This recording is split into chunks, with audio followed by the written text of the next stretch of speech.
Yes, that is right. This week we sit down with AJ TYE. I've just come off the back of watching his highlights. That's why I sound like this. If you haven't done that, you need to watch this podcast. Some great chats about playing for Australia. He's one of the best bowlers, short form bowlers we've ever seen. IPL Auctions, bowling at some of the best batsmen in the world. And we find out what actually happens in the cricket change rooms.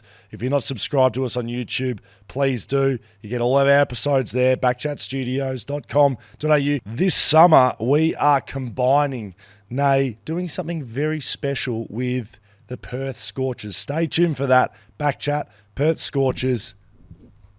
Oh, it's not a good shot. Go AJ.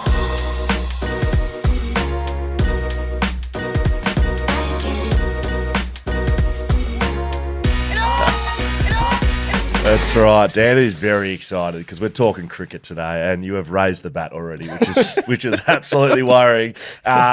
We've got a very, very good man in front of us. Powered by Fleet Network this year, BackChat. We're very much appreciative of their support. AJ TYE sits in front of us today. Hello, mate. How are you? It's great, Dan. How are we? Very good. Thanks for coming in. Yeah, we're looking forward to this one. Some good stories on the way. We've got some rebuttals, I believe, coming along. But before we get to any of these questions, the first question we ask all of our guests all the time, your greatest sporting achievement. Now, there may be no better guest to roll out Dan's greatest sporting achievement, and it cannot be on the cricket field. It cannot be on your chosen sport. You must come up with something that is not cricket, okay? So, for instance, Dan. Yeah, I was probably one of the original death bowlers, came into the under-12s True Hill Cricket Grand Final, 5 for 16. Nice. Lost the grand final. Yeah. What's your chosen sport? That's a good question. Football. Oh, okay. Is it? Yeah. Oh, yeah. Played most Dan gets to of my life playing football. We had Matty Richardson, the cyclist, in last week, and he told a surf lifesaving a flag story, and I would like to change. I would like to put in a bit of a change from mine. From yours? Well, mine, under 9 80 metre hurdle state champion. I'm also around about the under 10 or 11 flags state champion. What's flags? Don't have time for that. Listen to Matty Richardson's one. Now, you know what flags is? It's like yes, I know what flags is. Yeah, it's correct. like when you're sprinting in the sand and you dive. Oh, yeah, okay. It's enough about us. Start on your chest. It's enough about us. You're a great cricketer. We understand that. All right, you've got all these different balls. Greatest sporting achievement that's not in cricket. Where do I start? Your greatest sporting achievement. Greatest one? They're all great, though. You know, the only thing I wish I could say is I've got a hole-in-one. Don't have a hole-in-one. Right. Oh, so this isn't not what you haven't done.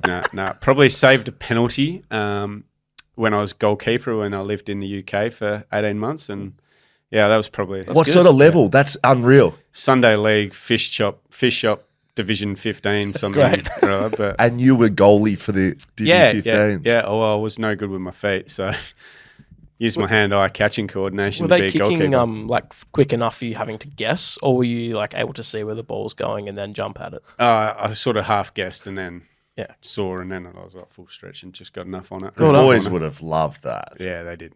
They did. I think it won us a game too. Did it? Yeah.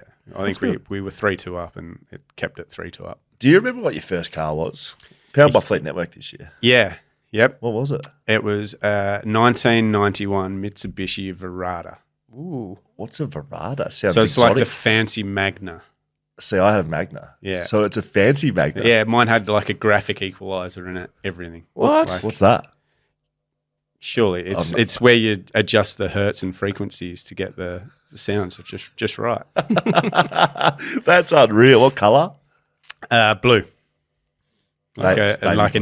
navy blue. Dark blue. Okay. Yeah, dark blue. Oh, let's take it back to the start, AJ. You're a world-class cricketer now, but what did you start as? What's life like growing up for AJ TYE? Sporting family? Well, I always played sport. Footy and T-ball were my two main sports. Can we get into that a little bit? Yeah, of course. T-ball. T-ball, yeah. That's great. Yeah, smacked them out the park. Good arm, ran around the bases as quick as I could. That's great. Yeah, we probably won a few titles. I can't really remember though. Yeah, that's a secondary greatest sporting achievement. 150 game badge. Got one of them for Wanneroo T-ball club. Yeah. T-ball seems like the easiest sport. You've got an issue with T-ball. This is the second or third time you've actually you've got a bit of a vendetta. It's especially if you're strong enough to hit the ball. Like, what's stopping you from just hitting a home run every time? There's nothing. Well, then so that's what I mean. Like, what's the Yeah, okay. Well, your hand-eye coordination and Yeah. stuff is still developing at that sort of time. So it's, Okay. you know, it's not always as easy as you think. What sort of footy player were you? Decent. never that good, but yeah, I was always at least second best in my team. Nathan Van Berlo grew up with me, so Right. he was always in the mix and easily our best player. What position were you? Everywhere. I played defence. Utility. Yeah, I was a utility forward. I loved forward, being up there, taking the hangers and kicking goals. But. So you're a Perth boy. You grew up northern suburbs of Perth. Mm-hmm. When does the love of cricket start? Because I think, you know, for a lot of people, they play cricket as, you know, kid, don't get to play it on the big stage like you have. Where you love it from early age? Yeah, in the backyard, I was always out playing and watching on TV and had the yellow pads like for the World Series cricket and stuff like that. And I remember sort of first game that I played was probably 1992. I reckon I would have been 6. This is the first memory I have of cricket. And we had my family over from England, cousins. It was a big game, like a couple of older cousins, older brother. Hyped up. I got out for a first ball duck. That's rough. Usually backyard rules can't get out on the first ball. Yeah, I know. I thought it was pretty rough, but it's all on camera somewhere. And then my eldest cousin that was there at the time in Ollie, he got out for a first ball duck, so it was pretty handy. Like the two best players were nullified pretty early. So Is that where you started bowling? Because you're no good at batting. No. I was actually grew up more of a batsman, I reckon. Really? Yeah. Were you good as a youngster? I didn't start playing like for a club side until I was under 11, I reckon. Right. When I finally gave in and had like this after school program that I went to with a few guys that all played cricket, and they kept asking me every year to go in, and so I finally joined them and started playing with them at Mighty Whitford's Cricket Club. You're a relatively late starter sort of to the higher stages. Like some of your debuts was 26 years old. Yep. What were you doing before then? Playing cricket and working and going to school and What was your job? stuff like that. Which one do you want? I want a few of them. So I started at Hungry Jack's Glengarry. Wow. Oh, that's a good one. Yep, it was the place to be. Worked there for a couple of years. Like flipping burgers or? Yeah, started flipping burgers and became manager. Nice. And then it was a pretty cruisy job once you got to the manager level. That's great. And then I did sort of landscape maintenance and construction, just for a bit of extra work before I went to like UK to start playing cricket when I was 20. I did timber flooring for Showcase Timber Flooring. One of the guys I played cricket with sort of helped me out there and taught me how to lay timber floors and did that for a few years as well. And then I managed Bruce Reed's and Rod Chilcott's indoor sports centre. That was my job while I did my first full pre-season. So they were really good with managing around my schedule and stuff like that. So you like I said, like later to the first grade, basically. Is that what it was? You were later to like? No, I played first grade when I was probably 19 or 20. Or like professional then? Yeah. Professional. Yeah, as like a to like 26-year-old? professional. Yeah. So like, what's that pathway through cricket? Like, if you look at footy, it's play well as a junior, 17-year-old, get picked up, and you either make it or you don't. But to sort of be, come onto the professional ranks as a 25, 26-year-old, like, is that pathway pretty cloudy then? You've kind of got a little bit. Like, I was in state 17s junior squad. I think I've been to one or two sessions, and then I was just riding home from a hockey club one night and had a bike accident, literally going 10 k's an hour. The chain just skipped my foot to the ground. I went over the handlebars and broke my collarbone. kidding. So then I missed like 6 weeks of training, and they dropped me from the squad. And then they put me in like an 18 development squad the next year, bridging the gap between 17s and 19s, and I hurt my back, or I was close to getting stress fractures. So I took a year off from bowling and then missed 19s. And then it was then that following year that I went from 4th grade to 1st grade at Scarborough.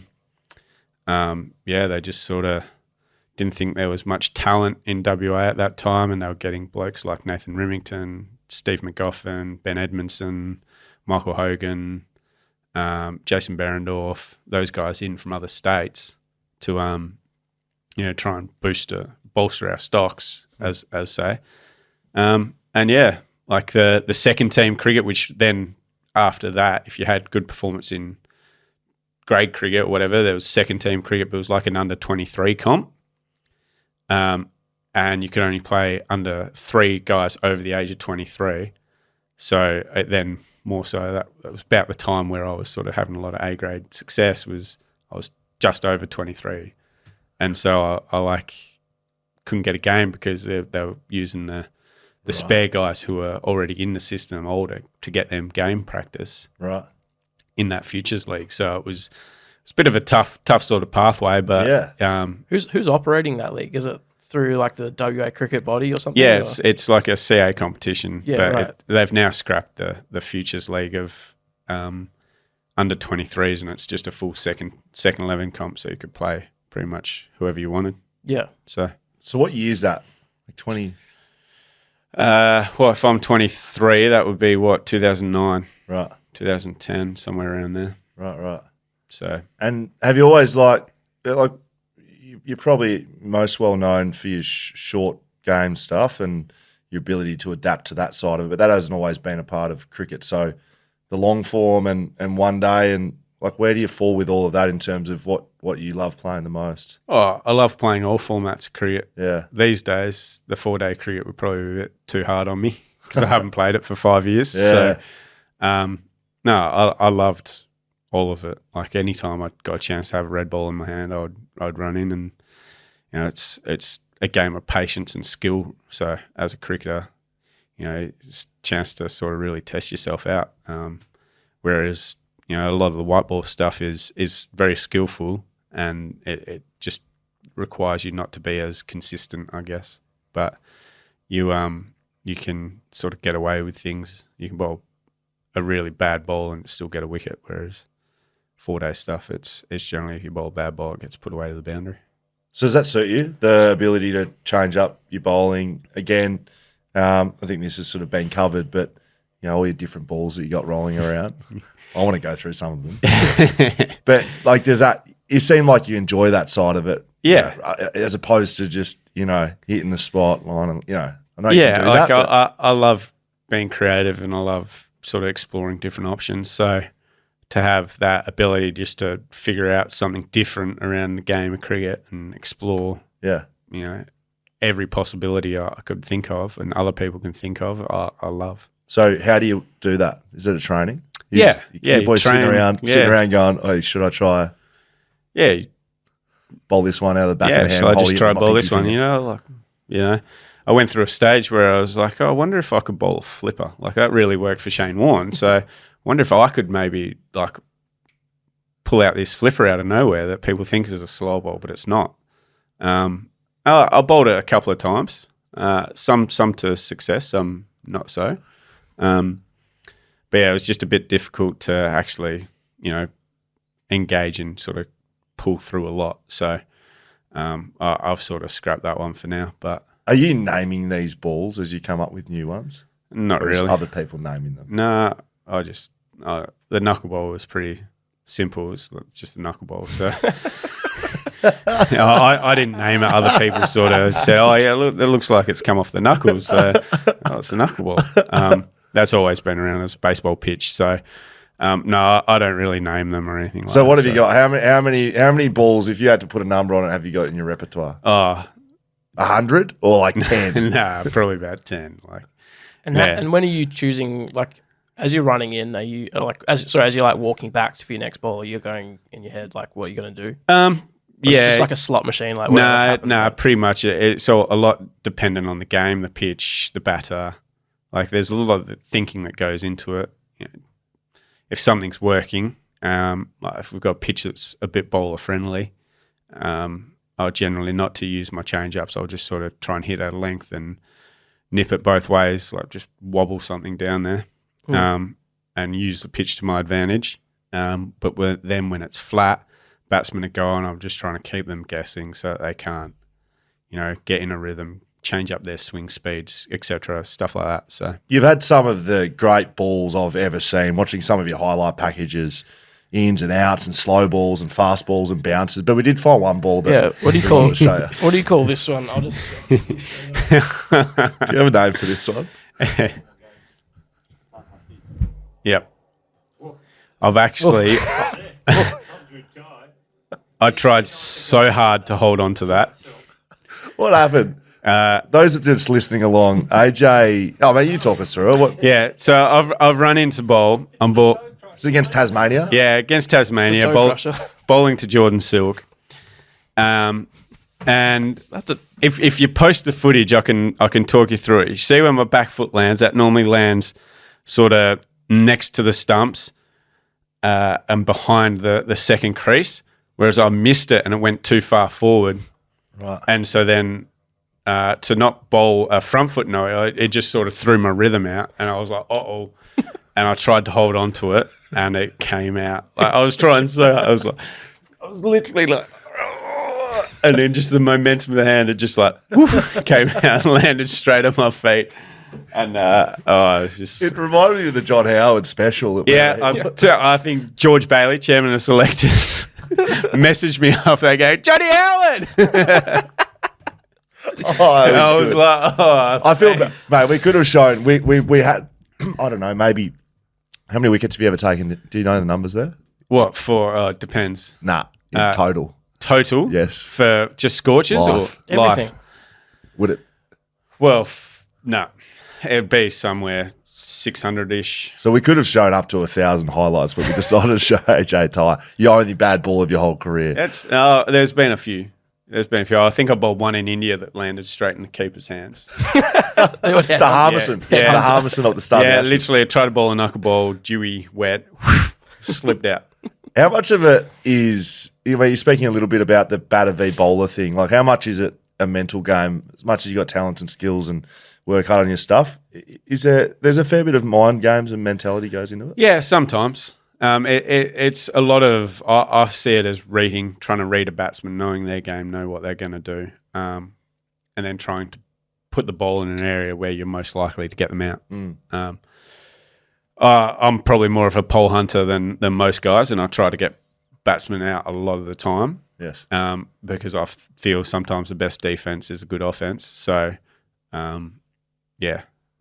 there's no point trying to just get them off strike if you can get them out and get them back in the sheds. Backs do win premierships, so I might point that out at this point of the podcast. Yeah, bowlers win premierships. Is that right? Yeah. Is that commonly held or just in the bowling fraternity? No, it's commonly held. Really? The batting unit's there for show. They put runs on the board, but it's the bowling unit that'll win you. So you're like the team within the team. Is that how the bowlers... Yeah. Is that what a cricket... Can you break a cricket team down for me? So, footy, forwards, they sign big sponsorships, right?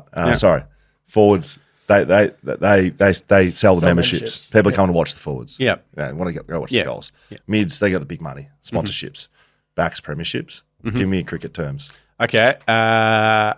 Batsmen are there to sell memberships, hit the sixes. People want to go watch that. Yeah. People want to go watch the sixes and the boundaries and stuff. Money? Yeah, they probably get a lot more. Obviously, they get a bit more of the cash because they use their bats a lot more. Yes. They can get bat sponsors. True. So you can put like a sticker on the bat, and obviously they get a bit more cash for that. There's as a bowler, you can't really wear anything unless you get your shoes sponsored up or something like that. Maybe that's something I could look into. Yes. Shout out Nike or whoever else. Yeah. Maybe. Like you can get a bit of cash from your footwear, but batsmen get cash for their. There's no accessories. They get cash for their bats, their bat sticker, they get gloves shoes. and stuff? Yeah, it's like a bat sponsorship or a gear sponsorship. They get hundreds of thousands of dollars from like Kookaburra, Grey Nichols, etc. We get maybe a couple $100 from Adidas or Nike or maybe you could have done a Asics. Sweatband. Yeah, maybe, but then or get like a necklace sponsor. Yeah, necklace sponsor, that could be a good one. So but, then the bowlers are the team within the team. Yeah, so bowlers then obviously a batsman put the score on the board, but you got to defend it, or we're essentially the defenders, aren't we? But that's a good point. Never thought about it like that. So we'll go out there and win you the premierships, and the batsmen are just there to look good, hit sixes, get their cash, and take a few catches and help us out a little bit. Mitch Marsh told us about the fast bowling cartel. Yep. Is that something that you've been able to be a part of? That you when I was very sort of part of the fast bowling cartel when I played for Australia, but so it's a thing. Yeah, it's a thing. I was sort of very much in and out, so I never really sort of fully participated or anything, but I think I got invited into the WhatsApp group for a period of time before I got removed and then added again and removed. And so that happens as an in and out WhatsApp group? Yeah, I think so. I think it's more so like when they're on tour, whoever's on tour, and then there might be a bigger one for the all-encompassing whoever's in the squads and teams. So. What's it like playing for your country for the first time? Unbelievable. Yeah. It was felt like an away game. I was playing at the MCG against India, and there was probably more Indian fans there than wow. Australians. So wow, one day or T20, T20, yeah, T20, yeah. But yeah, it was just epic. Like, I was so lucky. My T20 and ODI debuts are both at the MCG, and yeah, it's no better place to. As a cricketer growing up in Australia, you dream of playing in a Boxing Day Test or playing at the MCG, and yeah, to have 2 debuts there, I'm very blessed. Do you remember phone call? Who rings you? Is it captain, selectors? Who rings my first phone call was from Rod Marsh. I think I was playing golf down at Melville Glades with Ashton Turner, Darcy Short, and Cam Bancroft. I was flying. I was hitting them so well. I was probably about 18 points through 5 holes. No, it was about 16 points through 5 holes. And I think then I got the phone call standing on the tee or walking from the 5th green to the 6th tee. And got the phone call. Super excited. Loved it. Yeah. Told Rod Marsh I was playing golf because I knew that he loved golf. He's like, well, good luck for your rest of the round. I think I scored 8 points the remaining 14 holes. So, yeah. I was gone. Were you expecting it? No, not really. Really? No. Like, you always dream of playing for Australia, and you know if your performances are half decent, that you're always half a chance. But you know, look at the talent that we've got in Australia at the moment, and you could pick probably 3 Australian teams, and it'd still be very strong. So, it wasn't probably on my radar at the time, especially as a bowler, because Stark, Hazelwood, and Cummins are just so firmly set in the thinking and the planning of Australia that. You know that your opportunity is going to be sort of limited surrounding that, and I was stoked. Because bowling, like, there's a fair bit of controllable from the bowler's end in terms of you know what you're going to try and bowl, and yes, the batter's going to do what they're going to do, but there's no difference between the art of bowling as an Australian player or as a grade cricketer. Are you more nervous rolling in for your first ball at national level, like? International level, sorry, like playing for your country. Are you running in nervous for something you've done thousands of times? Yeah, definitely. You're representing your country. Like you're literally going to war in cricket against another country, and I was definitely nervous. But it was such a good feeling that, you're like, wow, this is what you've always dreamed of. I'm running in bowling to... I think it was Rohit Sharma or Shikhar Dhawan in my first over. Wow. And I'm just going, wow, how good, like, running and trying to get them out. What's it like bowling against Virat Kohli? Tough. Why? Yeah, he's just such a good player. He's always read me pretty well. Like, I thought I was a pretty good reader of batsmen, but he read what I was trying to do and what I was doing pretty well, and he's got the hand-eye and the ability to punish it. And there was a lot of times where I'd go for a knuckleball or slow ball, and before I'd even bowled it, he's halfway down the wicket knowing where it was going to land, and he hits me halfway into the stands at the SCG or something like that. But I'll always take the last ball I bowled to him, I got him out. It may have been the only time I've got him out, but the last ball I've ever bowled to him, I got him out. You're like, I'm not playing against this guy. I'm done. Is that what makes him good then? Is that what? Yeah. And is that what makes batters good? The way they read what you're doing? Yeah, sometimes it can be. It can be an advantage if you're able to read batsmen, know their deliveries, any cues or anything like that. You've still got to hit it though, but yeah, his ability is just unbelievable, and he's hit me everywhere, I reckon. Imagine someone like that, they would sort of get in your head a bit. Like when you're batting, you're just receiving whatever they're throwing at you, but when you're bowling, you're like overthinking stuff. Not really. Like I'm still trying to do what I do, it's because if I start doing that, well then I'll cook myself. So I just would do what I do. There was one game I remember in the IPL. I opened the bowling ball, my 4 overs, the first 4 overs of the game, because I was the only one that looked likely taking a wicket for that team. And we had a very subpar total and playing against Virat Kohli and bowling, and I bowled a slow ball, and he might have inside edged it down there, and he gets down there. I was like, knew it. He said that. I was like, well, fair enough. But he didn't hit it for 6, so I still feel like I've got a chance of getting a wicket. Most bowls I bowl. So, what's the IPL like? It's something that's come into vogue clearly, in modern day cricket. What's that experience like for you from the auction to actually play? Yeah, it's unbelievable, really. It's pretty crazy. Like the first auction I was part of, or first few auctions I was part of, I sort of tried to take my mind off it that day because I didn't want to just be sitting watching my phone. So I think the first ever auction I was part of, I ended up playing golf with Ashton Turner at Wembley. Ashton Turner's like your guy when you get the news. yeah, well, come on. And so we'd finished our round. I still hadn't even come up, so having a beer afterwards, as you do after a round of golf, and see my name come up, get past in. I was like, sweet, done. Not going to the IPL, no worries. Had no idea there was like other rounds to it, or second rounds or third rounds, and players can put their names, or their players who missed out get their names put back in and stuff. So I was like, okay, cool. So I just went home thinking nothing of it, and what have you. Like, went for a run down at Abbott Park because I was living like 5 minutes away. And then all of a sudden I get a notification on my phone from Twitter, and it was like, AJ191 goes to Chennai for however much. It was like 20 lakh or something like that. It's about 40,000 Aussie dollars. That's pretty good. Yeah. Sneezer. Yeah. I was going to say I was very happy with it at the time. And then I was like, what the hell? How's that happened? Like, oh, wow.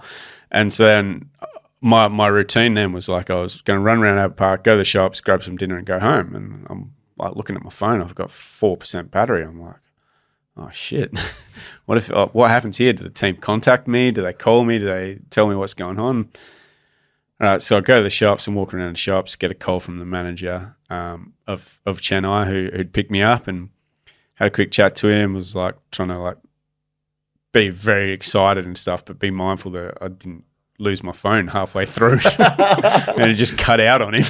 The excitement level doesn't control your battery level. Yeah, I know. So I was sort of trying to hurry him up a bit because I still wanted to call my mum and dad at the time. Yeah.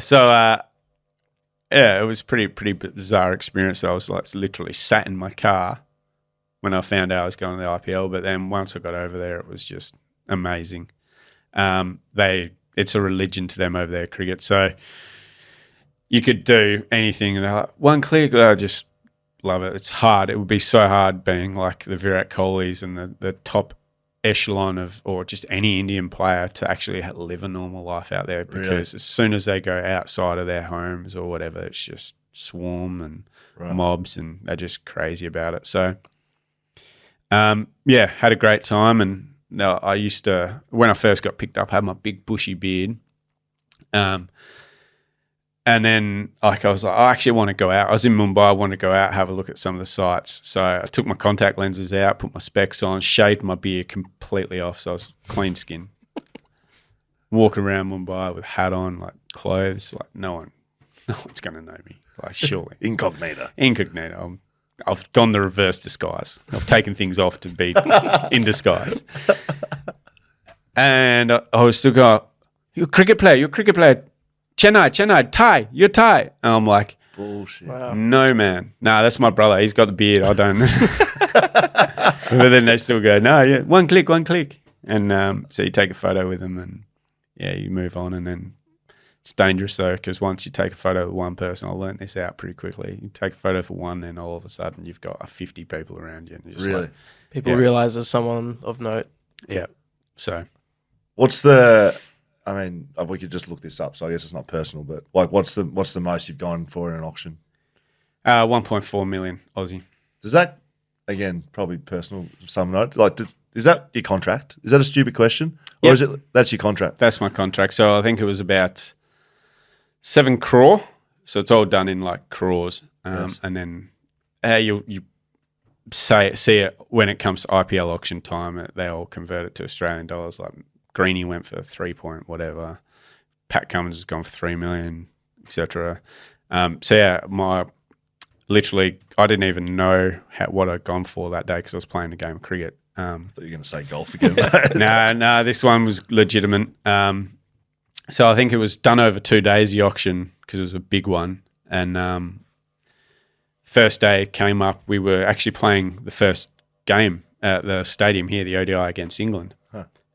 So the day before started the auction, so your Maxwells, your Warners, your Starks, they were all going for their big cash and everything. And I was on the next day, so the Sunday where the one day I was. So we've obviously got no phones with PMOA, so no phones allowed or anything like that. The manager only is allowed a phone. So we go out there playing the game, knowing that I'm in the auction at some point. Play the game. We've just lost to England. The last game of the series, I think we lost 4-1. And then walking off the ground, I was standing next to Adam Zampa, and he'd obviously found out, like, spoken to the manager or whatever once his day was done or whatever. And he's like, oh, AJ, do you want to know what you went for? I'm like, oh, did I go? I was just stoked that I went. Did I go? He's like, yeah. What'd I go for? He goes, 1.4. And I nearly fell over. Lucky he's a bit shorter than me. I was like, sorry, what? He's like, I was like, who did I go to? He goes, don't know. I was like, yeah, it probably doesn't matter, but who was it? Yeah, I went to Kings 11 Punjab, so they're now the Punjab Kings. But Brad Hodge was the coach there, and I'd been at the IPL the year before with Gujarat, and he was the coach of Gujarat. I played 6 games, I reckon, before I dislocated my shoulder again and had to come home. And the only thing Hodgie said to me when I was laying in the middle of Rajkot outfield, my shoulder sort of sitting halfway to my chest, he goes, at least you've kept your price high for next year, because I'd done pretty well in those 6 games. Yeah, right. And sure enough, he was the one that got in a bidding war with Chennai for me, and Chennai ran out of cash. So Punjab had left enough cash in their purse to get me, no matter what Chennai bidded for me. So, yeah, I went for that. And that's life-changing. 100%, yeah. It set me up for forever. So hopefully. It's crazy. What's it like, people knowing how much money you're making? Yeah, it's a bit bizarre. Obviously, you can find out all that sort of info about the IPL and stuff, but you go ask questions. Media's like, oh, is there going to be added pressure on you now for having such a heavy price tag? And I was like, well, at the end of the day, they've paid that price tag for me to do my skills the way I do them. So there's no extra pressure on me. It's almost as if you're buying a toy from the shop. There's no added extra pressure on that toy to do what the toy says it's going to do. You just buy the toy knowing what the toy does. So I'm essentially just a chess piece in a puzzle. You're a toy. Yeah. Expensive toy. Yeah. That's interesting, isn't it? Let's talk about cricket as a sport and more specifically the team and the team dynamics. We spoke about the bowlers and batters and stuff like that. But what about the change rooms? So you mentioned there no phones in the change rooms. I always wonder watching cricket, like, what are you blokes doing? Like, what are you blokes doing when you're batting and you're not out there batting? Like, are you boys just sitting around talking shit? No, we're talking a lot of shit. Yes. Yeah, we're doing crosswords.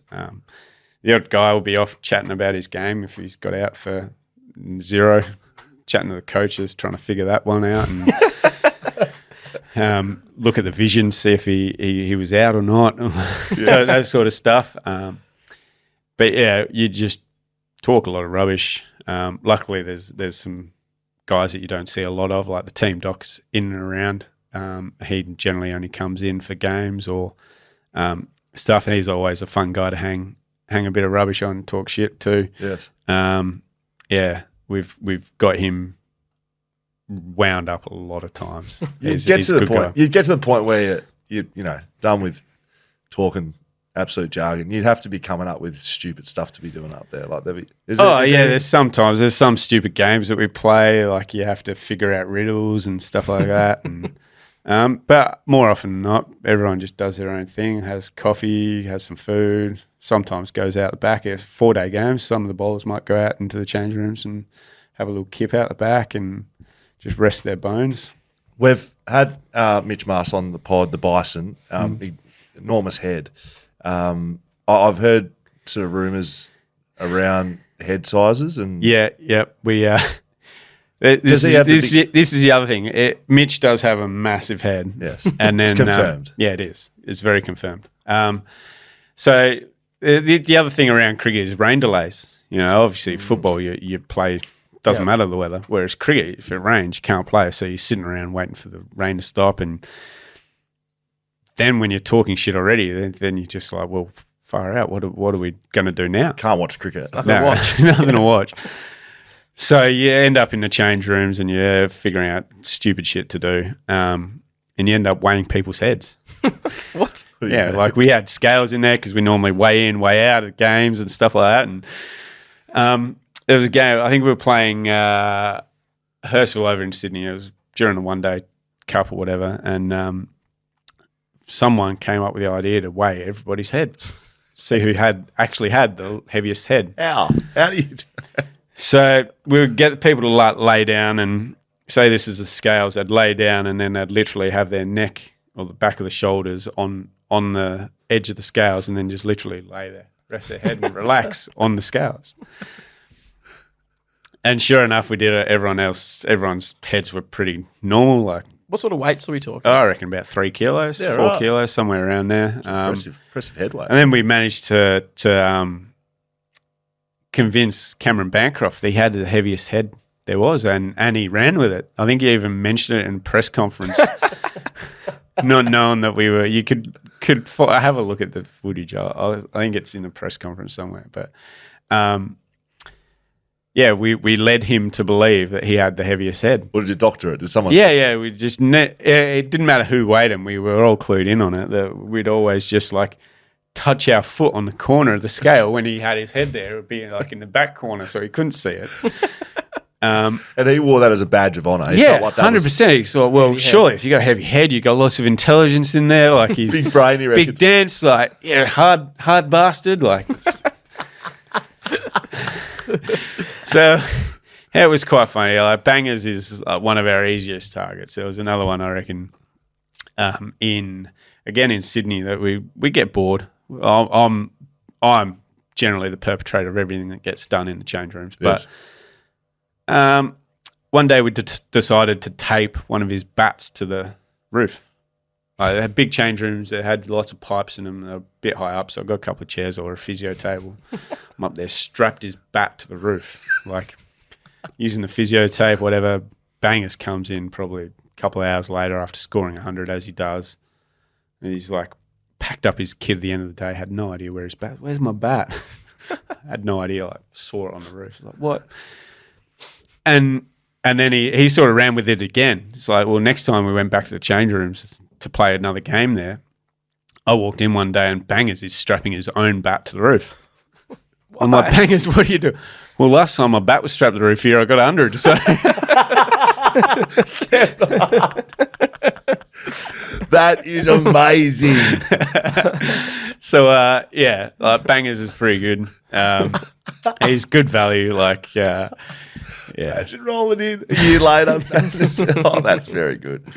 Yeah. Let's talk Scorchers. You've been a big time member of the Scorchers for a long time. What's playing for the Scorchers like? How does that?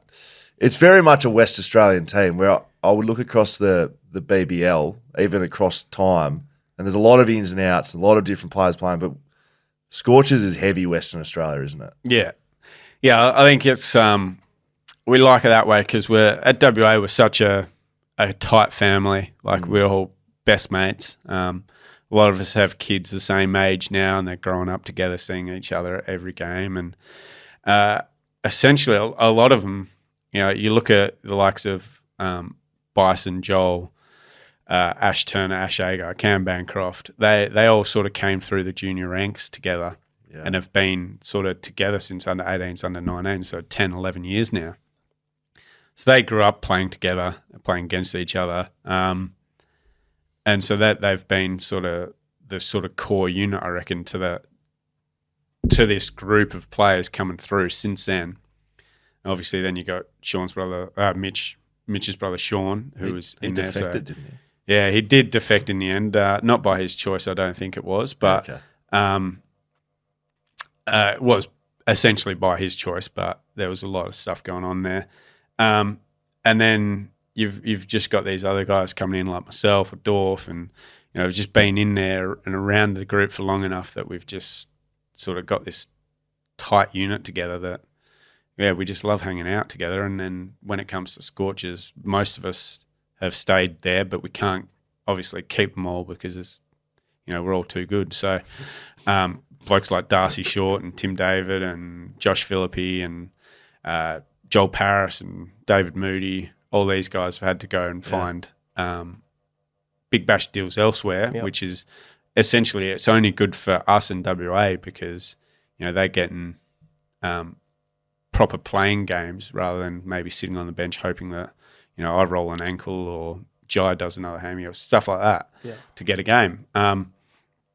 So we see as a badge of honour that we've got a full strength Scorchers team and we're getting other players in other teams to it's only going to make WA and the depth in WA stronger. So didn't the seconds WA team just knock off a first side somewhere? Didn't that happen recently? We knocked off Queensland and pretty much a full strength Queensland 2 weeks ago that we're missing probably 11, 12 players essentially.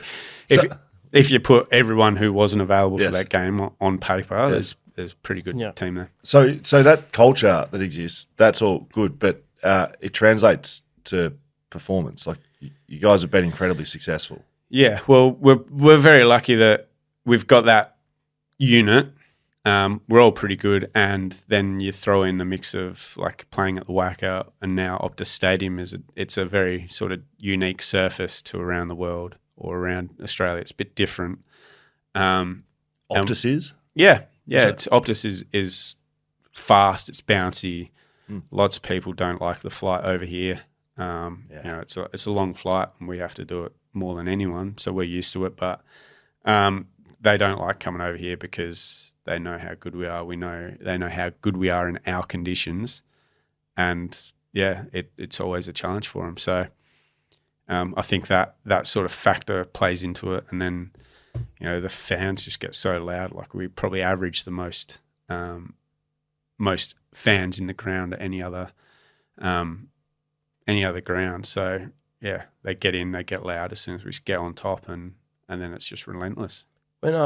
When you think of like teams like footy teams, the camaraderie and the synergy amongst players is really obvious because it's like a team sport, right? And not that cricket's not a team sport. It's a lot of individual things that you're doing. So why is like synergy, or how does that logistically work in a successful cricket team? Like what does the camaraderie and synergy mean in a sport where you're doing a lot of things by yourself? Well, it just means that we've got complete confidence in each other to do what the team needs. Yeah. So it's not about selfish ambitions. It's not about, if I score 100 here, I could be playing for Australia next week. It's what do I need to do to win this game for my team? What does the team need from me now? And that mindset and that success is what breeds future opportunities for people. You look at the strong teams throughout history when New South Wales had,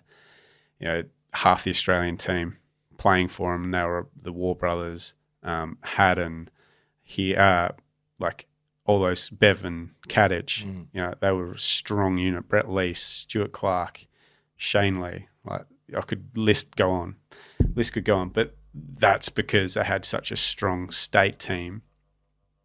They would play well together. Someone's going to dominate. So they would dominate, and each week someone else was stepping up, and then their names are all of a sudden, well, Steve Waugh's made another 100. Oh, Mark Waugh's made another 100. Well, Shane Lee's bowled well because, everyone's scared of his brother at the other end, so they get out to Shane Lee instead of Brett Lee. Yeah. So it's just those sorts of things that we know that if we continue to play well, selectors can only look at, okay, why is this team successful? Who's playing well? And that's probably why we've got so many guys in the Aussie setup at the moment, is that, throughout, especially in white ball cricket over the last 10 years, WA has been by far and away the best team. Yeah, it's Western Australia as a state. Like it's probably not the world's biggest cricket expert, but like it's probably something I don't consider is it's the state as well, right? Like it's not just Scorchers, not just the Western. It's everyone here. Yeah, and the isolation around it. 3-peat this year, Scorchers. Yeah, 6-peat. It's on the 9-peat. It would be 9-peat. Hopefully, is that right? 3-peat for the Scorchers, but we're going for the 9-peat. Which is? One Day Cup, Sheffield Shield and Scorchers Trophy. All 3 in a row? Yeah. So we've got Holy shit, I didn't know that. We got last 2 years we've won all 3 and we're going for the third year in a row. That's dominant. That's amazing. Yeah. You're not just pissing around in the bush playing cricket. Like this is state cricket. Yeah. That's pretty incredible. Yeah. So we're in a pretty golden period and we're trying to hold on to that for as long as possible. That's huge. What was that like last year? Optus Stadium, the Scorchers, GF. That looked amazing. Yeah, it was epic. Like 56,000 people there or whatever it was. I've literally got goosebumps now thinking about it. Yes. Yeah, it was unbelievable. I will admit that I thought we were done when Nick Hobson rang Ashton Turner out. That's right. I was sort of sitting on the bench and I was like, right, AT's our man. He's our guy. He gets us home more often than not. Which is crazy. And he's your skipper, right? Yeah, he's our skipper. Captain cool. Gets the job done. No fuss. No excitement. Just, yeah, cool. And that was on. And that was happening again. Yeah, it was happening. He was on. Yeah, we were like, yeah, he's there. We're home. We're no problem because we know that we had Hobbo, who's sort of still fairly new to professional cricket. He's a very good cricketer, and then we had Cooper Connolly playing his third professional game of cricket ever in a final. And so we're like, okay. And then we had Matt Kelly and myself to come after these two. We're into the bowlers. And so I'm walking down to the change rooms to start getting padded up because Cooper's walking out there. Kells is next and I'm after him. And I see like 3 helmets sitting on the ground. They were coaches' helmets they use to protect themselves when they're throwing us balls in the nets. And I booted one. I was like, fuck. This is after the run out. I was like, no. It's the first time we've had a chance to play a final at Optus Stadium. Wow. And we're going to lose it. Wow. And so then I kicked that, walked on past, I padded up, come back out, and then watched the young punk Cooper dispatching James Bazley to all parts. And I nearly got a boner, I reckon. I've known Cooper since he was 1. Really? I reckon. Yeah, I was playing this is how far I've come. I was playing 10th grade suburban turf cricket for Double View Cricket Club. His dad was the club president. And so that's how I know his dad and his family. Wow. We go a long way back. But yeah, I've watched Cooper and been involved with Cooper for as long as I possibly can. And to see him come out there and take it on in his third game and dispatch them, and then Hobbo got the bug and he started swinging up on him. Yeah. And then we get over the line and, yeah, we got a 4 or 5 balls to spare in the end. I was like, wow, that was easy.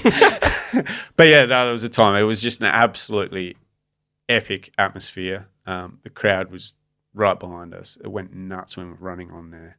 What was going on the bench when Cooper's hitting them? Oh, we were just cheering and getting excited for him. Knowing that you rolled in Mad Monday effectively the next day with hair like Cooper Connolly, didn't you? Yeah, yep. So I was there after the game. We stayed in the change rooms for a lot, and then they let us go on and do whatever we wanted. But they just said someone needs to take hold of the Premiership Cup and make sure it's at City Beach for Cooper's press conference at 10:30. Right. And so I go, I'll put my hand up. I live the closest to City Beach. So then even if all of us are passed out and not knowing where we are, I'll make sure I'll leave it outside in a spot that's safe so that someone can come and get it. Right. Because it's... That's clean, Chris. That's crisp thinking. Yeah, it is. Real clarity. So luckily they got onto that before we got too pissed. And so then we had a few more drinks and got going. There was actually a plan. There was 3 of us that were meant to do it. That we'd said, if we win, we're going to bleach our hair. Right. So Steve Eskenazi, our import or / local, who's a Claremont boy. Yes. Josh Inglis and myself. So it gets to about 3 a.m. We're at Esky's place, who we'd gone to his parents' place. Just getting ready for bed. Yeah, getting ready for bed, having a few shelters and etc. Oh, man. Oh, man. And then I just pulled out the peroxide and the powder and started mixing it up. And so it's a home job. Home job. Have you done it before? So, yeah, plenty of times before. Yeah. If you look hard enough on Facebook or something like that, you'll see me with the Kevin Peterson skunk. Like I had the full bleached mohawk, black sides. Wow. Yeah, full job. Wow. Which I used to do myself. And so I get it out, start doing Esky's head first. He wanted just a bit of a wide sort of mohawk, sort of bleach strip, and I was just going the whole thing. Yes. So did his first, did mine. Then everyone started like disappearing and leaving. So I got in the car and left with like obviously hadn't cooked enough. So I've got the Glad wrap on the head, like in the car, in the taxi or whatever, going back to back home. And yeah. And then next morning, wake up, my hair's blonde. Peyton had no sort of effects. She knew it was me somehow, so I was pretty... Peyton's your daughter? Yeah, Peyton's my daughter. She was stoked with it. I don't remember Josh Inglis having... No, so he was the one that didn't do it. So then, so that was a bit of a bummer. He bailed out. Bailed? Yeah. And then the next day, I get the trophy down there. I'm wearing my bucket hat. I was in and everyone sort of was like... Cooper lifted up to have a look at it. I was like, "Hey, mate!" And then they started chatting about it. I was like, "Oh, what's under your hair?" And they're like, "Why'd you bleach your hair?" I was like, "Oh, just wanted to be like Cooper, didn't I? Look at him." And then I literally dropped the cup off, went for a swim, just walked straight back past out the back of the presser and into the car, and off I went. Yeah. And then Esky did his again the next morning because his turned out a bit orangey, so he did Wasn't his. happy with it. He wasn't happy with it.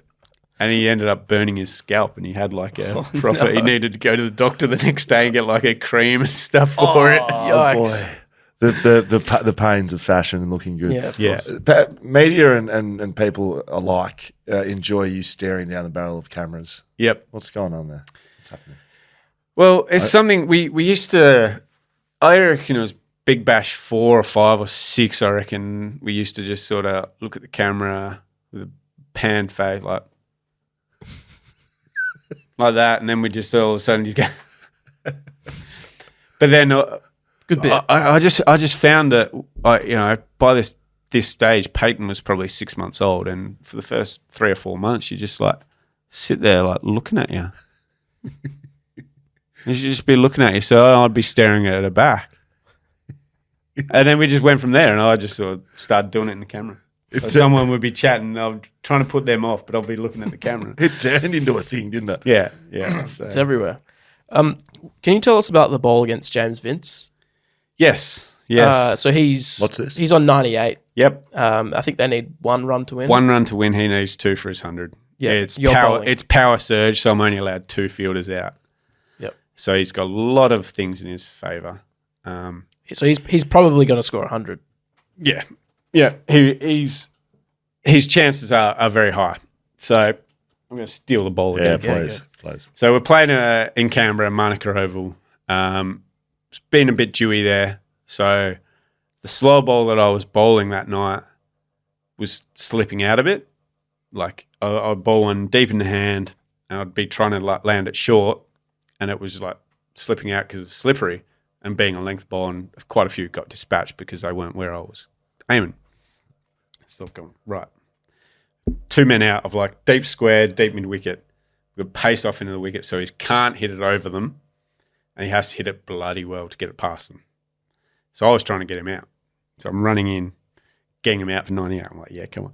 So I was like, knowing that everything else had slipped out, I've aimed a little bit extra short. I got to about there and realised this hasn't slipped out.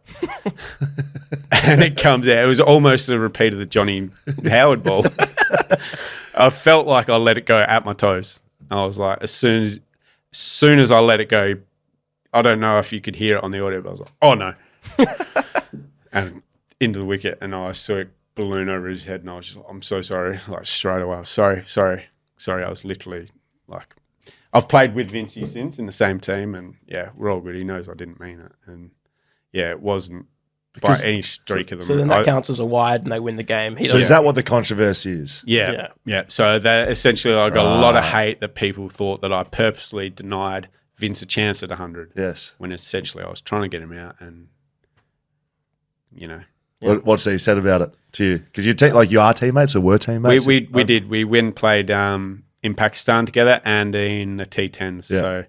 So, we didn't really say much about it, but I apologise again. He's like, well, mate, now, it's not an issue. It'd be poor of us to not give you an opportunity at rebuttal. I mentioned this off the top. We had the great, the great Dan, Dom Sheed. Mm-hmm. From the boundary. From the boundary, right? This guy walks into venues in Western Australia. He's the most well-known man there. He's got the keys to Kalgoorlie. Yep. He's the guy.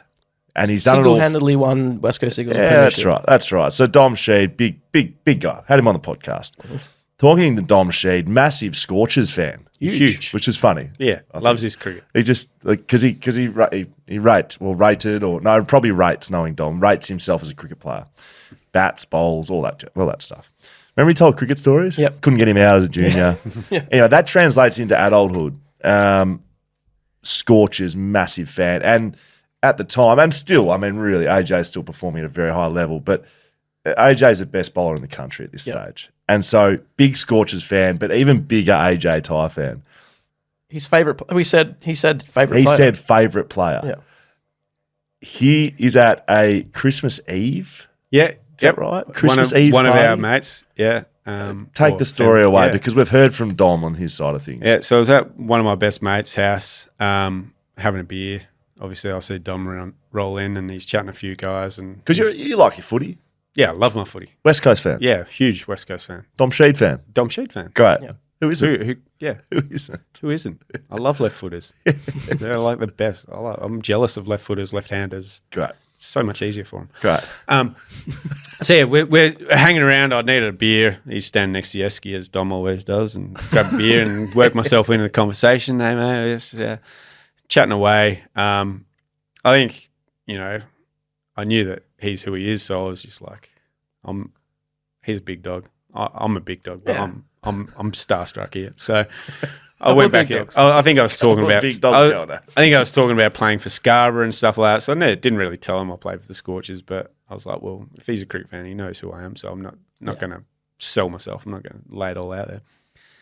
And yeah, sure enough, chatting away, and then I get a Instagram. He slid into my DMs after the event. We had a good chat, what have you. Slides into my DMs. I read it, and obviously he got distracted while I was reading it. Didn't reply. A year and a half later, he probably thinks I've taken it personally that he didn't recognise me. And it wasn't until... he told you, is this correct? Just to pull you up on the story, your own story. Did he not tell you, like, all the best with a cricket buddy? Yeah, something like that. I hope it goes well, champ. Yeah. I was... Like, good stuff. Yeah, I probably can't remember. I hope it goes really well. Yeah, something like that. You're playing for Australia at this stage. He was very, very complimentary and good luck with it, champ. I had no idea who you were. Yeah. And so I left him on red, and he would have walked away going, nice to talk to fans. Yeah. And so you've left him on red for a year and a half? Yeah, I reckon a year and a half. Deliberately? No, I didn't realise. Is this just like the wide? Yeah, James Vince. Yeah. Got stuck in the hand of the phone, did it? I'll actually... You had it too deep in the phone. I'll get it up, and I'll see where we're at. Going to go deep here. Yeah. Into the realms of AJ Tyre's Instagram feed. Here we go. Dom Sheed, where is it? Is it the only message you've ever sent to each other? No, there's actually a few hands scrolling. 25th of December, so Christmas Day. Good to meet you, mate. Yesterday, mate. Hope Chris is going well. Sorry I fucked up. I didn't recognise your face straight away. I feel rude. Apologies for that. All the best to Moz. Yes. So this is 25th of December 2018. Yes. So he's just won. He's just won the flag. That's why I was starstruck. Like, I'll let you messaging him Christmas Day. Yeah, Christmas morning unwrapping presents. yeah. So he's messaged me on Christmas Day at like 1 o'clock in the afternoon. So I'm probably knee deep in Christmas stuff. Shelters. 15th of March 2020. That's good. Hey, mate, I've just been told how I never replied to this. I'm so sorry. I'm very, very embarrassed. This was my reaction when my fiance told me. And you just see me like falling over the bench and everything like that. But it was like a proper, we both fucked up. So I can't burn him out. He probably shouldn't burn me out. He didn't burn you out. He felt bad about it. But both of us have fucked up. We didn't get the text conversation. That's good. Yeah, so. I think I'm just wondering if I have anything else to ask you. One more. Cricket in America. Oh, great. Yes. So you played recently for Seattle. Yes. What's it like being there? Because to me, Americans have no clue what cricket is, but they're obviously putting a fair bit of coin into it. Yeah. So it was fucking hot. I'll put it there. We were playing in Texas in the middle of summer. Oh, wow. It's 40 degrees plus humidity. Could be in a worse spot, though. Texas. Nice. No, it was pretty cool. Yes. It was pretty cool. We went to like Dallas Cowboys headquarters. We went to ranches, like rodeos, all that sort of jazz. But yeah, like I think the number I was saying earlier, I think there's a 23, 24 million Southeast Asian expat community in America. So the thirst for cricket is there and the audience for cricket is there. But yeah, obviously the locals, it's pretty new to them. Some of them understand the game, some of them don't. I loved explaining to some of the locals that see me at the pool bar when I was playing with Pates in the water and stuff like that. They'd be asking me, what's this game? Because someone had asked for it, put on the TV, and what's this? It's like, it's cricket. Yeah, I'm here for it. This is what you do. This is the aim. I'd spend 10 minutes trying to explain it to them and grow the game because it's awesome. And then it just sort of, was awesome to be part of like this huge like franchise game because a lot of the IPL teams are involved and Microsoft are part owners of our team, or the CEOs of Microsoft are owners of our team. Have you met Bill? No, unfortunately not. And then, like it grew off and then even I was chatting at the final to one of the police officers who were there sort of working the game. He said he'd spent all day researching cricket and figuring out how it was played and what it did off his own bat so he could understand what was going on that night. Because, I mean, they love baseball. And there's not that much of a bow to draw between baseball and cricket because it's a long game, baseball. Yeah. I think like sometimes people are scared of cricket goes for a while and Americans like this sort of compact sports or whatever. Like, is that what you sort of half compare it to? Sort of it's like baseball but better? Yeah, it's probably more action, it's not as boring as baseball. Yes. Like you can go through whole innings in baseball Nothing happens. A guy throws the ball and a guy catches it. No one hits it. No one... Yes. Or they might sky a ball, they foul heaps off. Yep. Yeah, but yeah, I think it was very awesome to be part of the first ever MLC, and I think it'll be around to stay. I feel like they'd be impressed by the fact that the fielders aren't using gloves. Yeah, maybe. Apart from the keeper, but that's going 150 k's an hour at head. Yeah. So no, I think it's once they understand it, they'll think it's pretty cool. I reckon. Have you taken more than 3 hat tricks? He took 3 hat tricks in 2017. You took 3 in 1 year? Yep. Is that right? Yep. That's a decent effort. It's pretty good. That is good. What was the best one? Brisbane Heat, Sydney Sixers, and then against Rising Pune Supergiant. Thank you. Pune. Yeah. I thought I said prune. No, best one was probably in the IPL against Rising Pune Supergiants. The other two, the Scorchers, the Brisbane Heat one I didn't know I had at first until they announced it afterwards. Was it split? It was split over 2 overs, and then I had Michael Klinger, who was captain that game, was like, no, we need to keep going, like over 8, we're behind. I was like, pretty sure we just bowled them out. I think that was the last wicket. He's like, get back. He's like, no, I think the game's over. And it was a hat trick. And then it was like, and that's a hat trick for AJ Tyler. I was like, what? And then, the Sydney Sixers one was pretty cool because I think that was the first game of the Big Bash season in Sydney. And, just cleaned up the tail as a janitor does. I mean, as AJ does. The janitor. That's very good. And then, so it's like he's taking a hat trick. Is that like kicking? Is it the same as like a hole in one in golf? Like, could you draw that same? Kicking 10 in footy? I reckon it's like kicking 15 in footy. It's way bigger than 10. Yeah, well, these days, probably 10's pretty...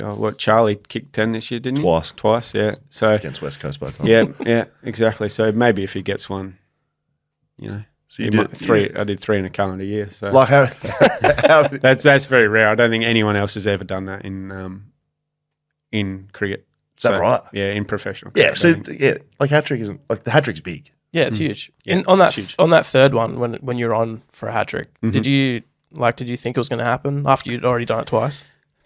Didn't think it was going to happen. Probably shouldn't have happened. I don't think it was out, but thanks umps. Claim that one, but surely they're appealing at everything on a hat trick. On a hat trick, it just had to touch a pad, and everyone on our team was going up, and it hit his pad pretty firmly, but I think it was high and going down leg. But we gave it a good shout, and umpire thought the same. That's great. Okay, that's enough from Dan and I. It's time for social media. You've heard enough questions from Daniel and I. This is time for the people to ask you the questions. We put it out to the people. Some good questions through here. Are you ready? Yep. Jack Trev 2. Do you name each variation you have? Name each variation you have like they're your own children? No, I don't. There's someone who does, I reckon. Benny Howell, he's got names for all of his. He's an English cricketer, but yeah. Do you have a favourite one, like a child? Yeah, Peyton. She's my favourite child at the moment. Eliza Ellis. Is it true you founded the Wacker Scooter Club? Yes. Yeah. What is that? Well, with all the development work going on at the Wacker at the moment, we have to park at Gloucester Park, which is out around near the bridge. And so it's like a 10-minute walk because we've got to go to Gate 8, which is on the Swan River side of the ground.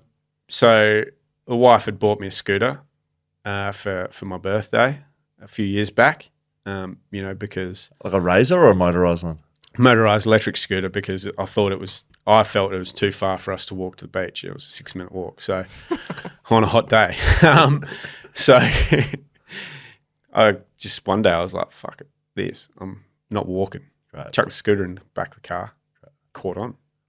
Everyone's got a scooter now. There's like 6-7 of us that have got a scooter. So wow, all you can do is lead a horse to water. It's up to them to follow. So I'm the shepherd and they're the sheep. Okay. Do you want to join? You've got a scooter. I've got a scooter. Yeah. Yeah. So vote yes to scooters. When were you, referendum? When were you last on a scooter? It's been a minute because you haven't used it for a long time. I moved really far away. I used to live 10 minutes from here on a scooter, so it was amazing. Now I live 30 minutes in a car. It's too far. Yeah. How long would that take in a scooter? Would it make it? Would you have to charge? Yeah, it's got 90 Ks in the battery, so yeah, it'd probably take me 45 minutes. Yeah. He'd get here, but he wouldn't get home. Yeah. You could just charge it here. Yeah. We do have electricity here. LJS Ruckwood. Who's the hardest batter you've faced in the IPL? Virat Kohli. Easily, hands down. Him or AB de Villiers, but it took me the first time I think I ever bowled AB, I got him out. So this is a very pertinent question. If you're following along at home, BackChat is creating the first Western Australian fistball team to be first of all selected November 11th, and then we will be playing at the national titles December 16 over East. If you want the opportunity to do that, head over to BackChat _. Let's have a listen to this question. From Glenn Horsehead, would you consider playing fistball? Maybe. You've seen it. Yeah. You know what it is. Yeah. I mean, we've just spoken about the dominance and the culture that is built here in Western Australia and Western Australian teams. Could we not add that sort of May as well. knowledge. Can't be any worse than Campbell Brown and their Kabaddi team. That's true. That's the worst thing I've ever seen. How did he play? And he was terrible at it. Yeah. I know. And he was. It's a hard sport to just It is. rock in and be like, yeah, I'm going to play this. Well, maybe fistball's the same. Who knows? Probably. We'll get you fisting before you You know won't it. know until you find out, will you? Yeah, we'll get you fisting before you know it. Mellow Datto, Favorite pair of socks you wear in game? your sock guy. Yep. So I've got plenty of socks that I wear, mainly in the warm-up, and then there's only one pair of socks that I play in, and they are the bonbonnières, or the wedding gift that I gave to everyone at our wedding, of a pair of socks. So they've got mine and Bonnie's initials on it, and the first original date that we were meant to get married, which then changed 5 times. So it's got the wrong date on it, but I still play in them. That's very Do good. you have like more than one sock drawer? 2 sock drawers, Really? full to the brim. There's probably about The same socks? 150 pairs of socks, 200. They have the same pair of socks. No. Okay. Come on, mate. Sorry. Don't be ridiculous. Just asking. Sorry. You got a wardrobe full of the same T-shirts? No, I don't. No, exactly. The Ryan Joan. Worst nickname you've ever copped? Oh, I don't know. Nuffy, Nothing. Nuffy. One of my mates, Snuff. Have you Never named, really stuck. you name yourself the janitor? No. Maybe no. Well, I just get embarrassed that I'm pretty good at getting wickets against tail enders. So I was like, well, I'll clean up the tail, so you may as well call me the janitor. Yeah, we like that. That's a good nickname. Ethan Ches 3. What's the key to maintaining a healthy body throughout your bowling career? Lots of running, lots of weights, eating right, and everything in moderation. Do you look everything in moderation? Do you look after yourself? Like I try to. yeah, right. Not so much as I used to anymore. I'm 36 now, so no, I do try to look after myself as much as I can. Chris_Healy. In your opinion, does your postcode determine if you're picked for Australia? I don't think so. Okay. No, I don't think so. Thank you, AJ. Last question, Tappy95. How does AJ Taylor like his eggs? I like all my eggs, mainly poached. If I haven't fried, sunny side up, and scrambled with cheese in them. If you had to pick one. Poached, probably. Scrambled cheese. Yeah, it's a That's good, good. actually addition. We like that. Mate, that's us done and dusted. Yeah. I'm pretty sure there was one more. Andrew Ty 68 sent one in, didn't he? Did you send one to yourself? Yeah. So haven't no. Go on, ask it. I'll look it I up. actually missed this. I think it came in and said, why is he such a legend? Would you like to answer? Thanks, guys. Thanks for having me. BackChat, that is us done and dusted. Doing plenty of Scorchers content over this summer. We had a bloody ball with you, mate. That is HI Tire done and dusted. If you want to find anything we do, backchatstudios.com.au, that's our website. Big thanks to Fleet Network powering the podcast this year. Swimply, Whippersnapper Whisky, Margaret River Roasting Co, BlueBet, Shelter Brewing Co, Leadable Cameras, and Mama Digital. We thank you, our partners, Have our you got room sponsors. for anybody else in there? You got any companies you want to put on there? Budget Direct, shout out. It's just, you're going to have to do it in 2 breaths next Nah, I can do it in one breath. If you would Alright. like, if you've got anything, you'd like to push anything whatsoever. No, I'm all good. Thank you very much.